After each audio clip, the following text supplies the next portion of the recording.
தமிழ் பேசும் நெஞ்சங்களுக்கு வணக்கம். இன்றைக்கி நம்ம பார்க்க போகிற விமர்சனம் மலையாளத்தில் மம்முட்டி நடிப்பில் வெளியாகிருக்கிற பிரம்மயுகம். 17ஆம் நூற்றாண்டில் தெற்கு மலைபார் காட்டுப்பகுதிக்குள்ளே வழி தவறி செல்கிறார் பாணர் குலத்தைச் சேர்ந்த தேவன். அப்படி போகிற அவர் வனத்துக்குள்ளே இருக்கிற பாழடைஞ்ச வீட்டில் தஞ்சம் புகுறாரு. அது மம்முட்டிக்கு சொந்தமானது.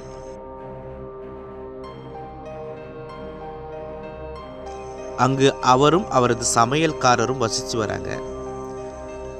பாணர் குலத்தைச் சேர்ந்த தேவனின் பாடல் பிடித்து போக அந்த வீட்டில் தங்கிக் கொள்ள அனுமதிக்கிறார் மம்முட்டி.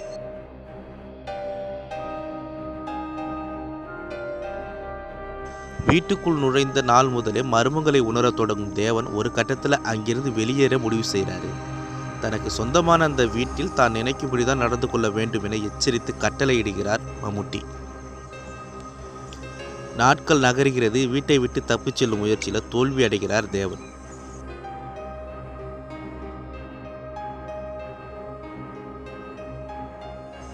அதன் பின் என்ன நடக்கிறது, வீட்டில் உள்ள மர்மம் என்ன, தேவன் அங்கிருந்து தப்பித்தானா இல்லையா என்பது பிரம்மயுகம் படத்தின் திரைக்கதை.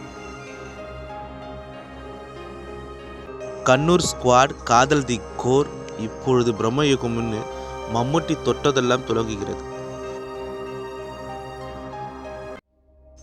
படத்துக்கு படம் தன்னை புதுப்பித்துக் கொள்ளும் ஆற்றலை கொண்டது அவரது நடிப்பு. மெகாஸ்டார் அந்தஸ்தையெல்லாம் தூக்கி தூர வைத்துவிட்டு கதாபாத்திரத்திற்கான அர்ப்பணிப்புடன் கூடிய அவரது நடிப்பாற்றலை எவ்வளவு பாராட்டினாலும் தகும். எதிர்மறை நிழலாடும் கதாபாத்திரத்தை சிரமமில்லாமல் வெகு இயல்பாக கையாளுற அவரது நடிப்பு படத்தில் ஆதிக்கம் செஞ்சிருக்கு. அர்ஜுன் அசோகனின் நடிப்பும் படத்திற்கு பெருமளவில் பலம் சேர்த்திருக்கு. அச்சம், கையறு நிலையில் இருக்கிறது, பக்தி, பசி என ஒவ்வொரு உணர்வுகளையும் வெளிப்படுத்தும் விதம் ஈர்க்கிறது. அதே போல சித்தார்த் பரதன் அமைதியை வெளிப்படுத்தி சமமான ஈர்க்கக்கூடிய நடிப்பை வெளிப்படுத்தியிருக்காரு. இந்த மூவர் தவிர அமல்டா லிஸ், மணிகண்டன் ஆர் ஆச்சாரி இவர்கள் இருவரும் படத்திலையும் இருக்காங்க.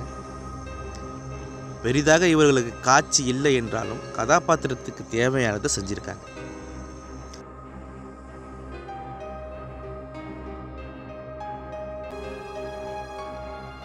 இந்த படத்தின் சரிபாதி பாராட்டுக்கள் தொழில்நுட்ப குழுவுக்குத்தான் சேரும். படத்தோட ஒளிப்பதிவாளர் ஷனத் ஜலாலின் கேமரா படம் முழுவதும் திகிலினை நிழலாட செஞ்சிருக்கு. இவரது சிறப்பான லைட்டிங்ஸ் கதாபாத்திரங்களின் உணர்வுபூர்வமான வெளிப்பாடுகளை துல்லியமாக்கியிருக்கு.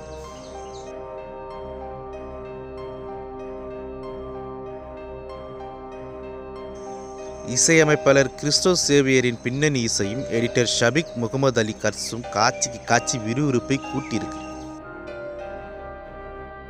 பாடல்கள் அனைத்தும் திகிலின் படைப்படைப்பை குறைத்து ரசிக்க வச்சிருக்கு. சவுண்ட் எஃபெக்ட்ஸ் அனைத்தும் சிறப்பு. திகிலூட்டும் மர்மங்கள் நிறைந்த நாட்டுப்புற கதைகளில் ஆர்வம் கொண்டவர்கள் மிஸ் பண்ணாமல் திரையரங்குகளை பார்க்க வேண்டிய படம் பிரம்மயுகம்.